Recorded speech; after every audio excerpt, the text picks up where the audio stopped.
የቲኔጀር ልጆቻችሁን ቦርሳ የግል ደግሞ መኝታ ክፍል ካላቸው መኝታ ክፍላቸውን ምን ያክል ቼክ ታደርጋላችሁ? ቦርሳቸውን ይዘው የሚሄዱትን መኝታ ክፍላቸው ውስጥ ያለውን ነገር ቁም ሳጥናቸው ውስጥ ምናምን ያለውን ነገር ቼክ ታደርጋላችሁ ወይ ወላጆች?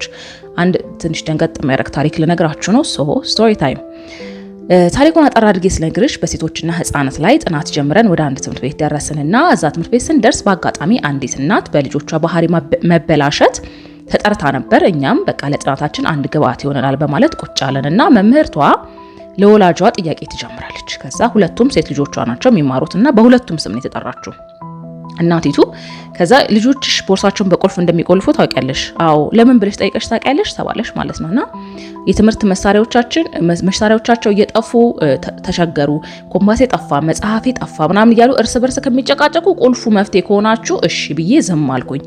እሺ ክፍላቸውን ቼክ ታደርጊያለሽ? በማጽዳት በኩልስ ማን ነው ክፍላቸውን የሚያጸዳው ስትባል እኔ በስራ በጣም ቢዚ ነኝ፣ አባታቸውም ለስራ አገር ውስጥ በጣም ረጅም ጊዜ አይኖርም፣ ስለዚህ እኔ ደግሞ አብዛኛውን የሴቱንም የወንዱንም ሁለቱንም ሚና ይዤን ያለሁት ቤት ውስጥ አለች ማለት ነውና እሺ የተጠየቅሽው ጥያቄ ምንድነው?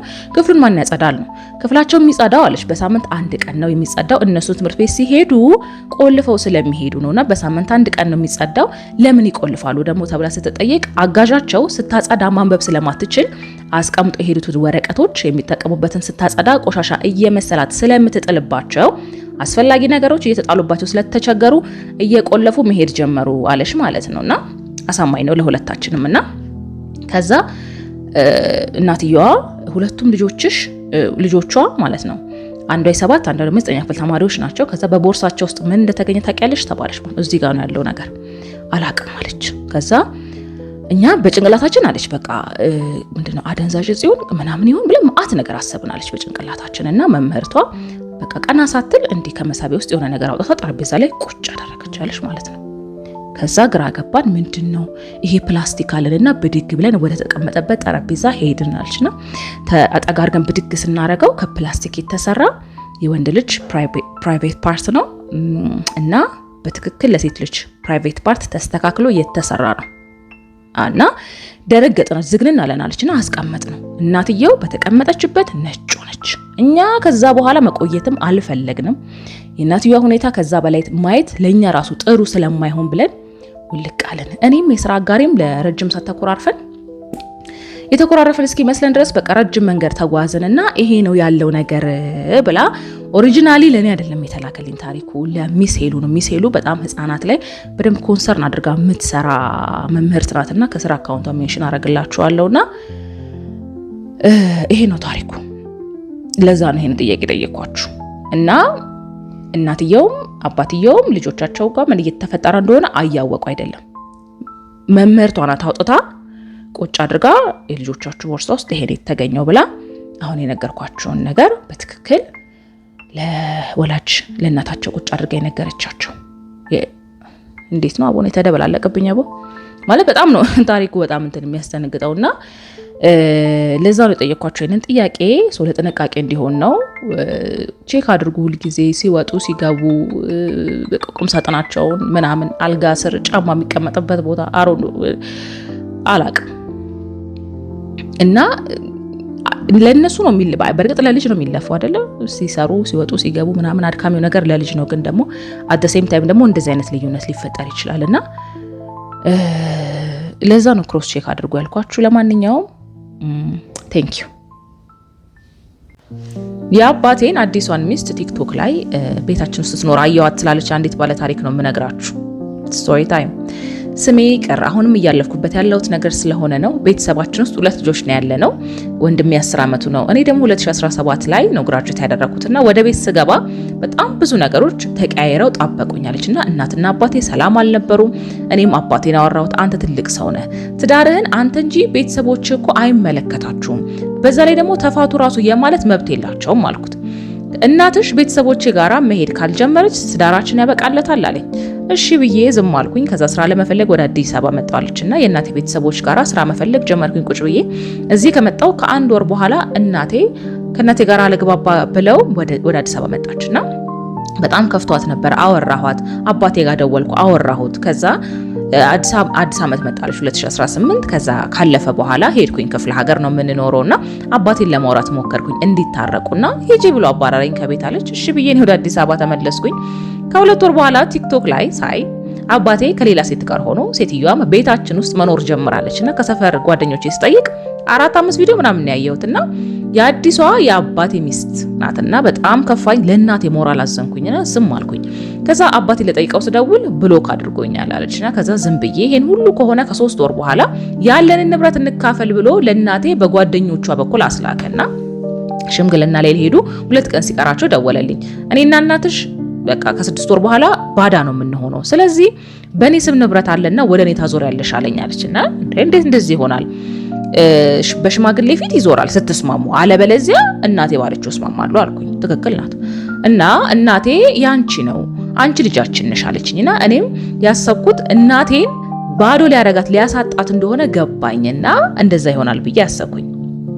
ከዛ በላዩ ላይ ደግሞ በዛ ላይ አግብቶባታል፣ ንብረት ማሳጠቶታል፣ በዛ ላይ አግብቶባታልና ምን ትመክሩኛላችሁ? ንብረቱ አሁን ያለው በኔ ስም ነው እና በሽማግሌ ፊት እናትና አባቴ የሚስማሙ ከሆነ በስምምነት ንብረቱ ይዞራል። አለበለዚያ ደግሞ እናቴ ንብረቱ ያንቺ ነው ስላልሽ እኔ ጋር ይቆያል፣ እኔም ደግሞ በእናቴ ሀሳብ ነው መስማማው። ስለዚህ ምን ትመክሩኛላችሁ ብላ ነው ሀሳቡን ያቀረበችው። ስለዚህ እናንተ ምን ትመክሯታላችሁ የሚለውን ነገር ወደ እናንተ ነው ያቀረብኩት። ቴንክ ዩ። የ10ኛ ክፍል ተማሪ ነኝ። ይህንን መልእክት ለወላጆች አደርሽልኝ። ምክንያቱም ብዙ ተማሪዎች ወደ ማይሆን ላይፍ የሚገቡበት ምክንያት በፋሚሊ ምክንያት ነው የሚል የ10 ነጥብ አቋም መግለጫ ተልኮላችኋል። ወላጆች ሰው ታዳምጣላችሁ። በተራ ቁጥር ነው የተቀመጠው።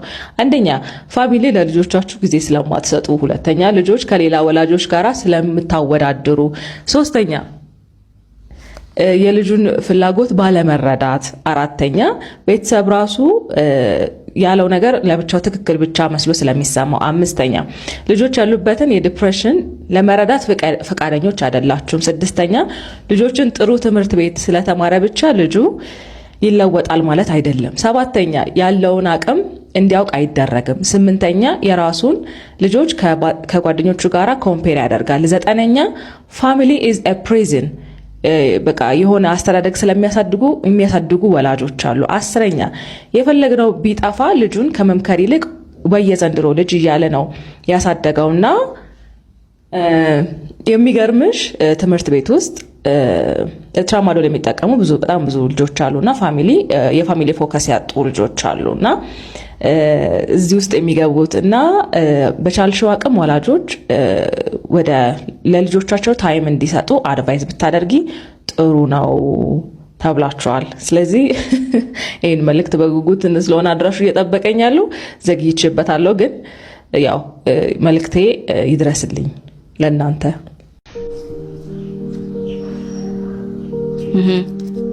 እያያችሁ ነው አይደል? በደንብ እሺ። ለካ እንደዚህም አለ። እኔ መቻቃለሁ ብላችሁ ነው እንግዲህ። ወንድም የሌለው ሰው ምንም ነገር አያውቅምና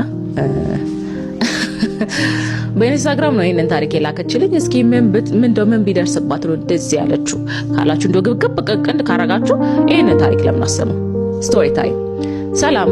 ይሄንን ታሪክ ማንም ሰው አያውቅም፣ ግን ለሴት እህቶቼ የሚጠቅም ነገር ሊሆን ይችላል። የወንድሜ ጓደኛ ነውና ብዙ ጊዜ ደስ የማይል አስተያየት ያይ ነበርና የሚያይ በሰዓቱ በቃ ብዙም ልጅ ስለነበርኩኝ ምንም አይመስለኝም ነበርና ደግሞ ከሁሉም የሚበሳው የእሱ ታናሽት የኔ ቤስት ፍሬንድ ናት።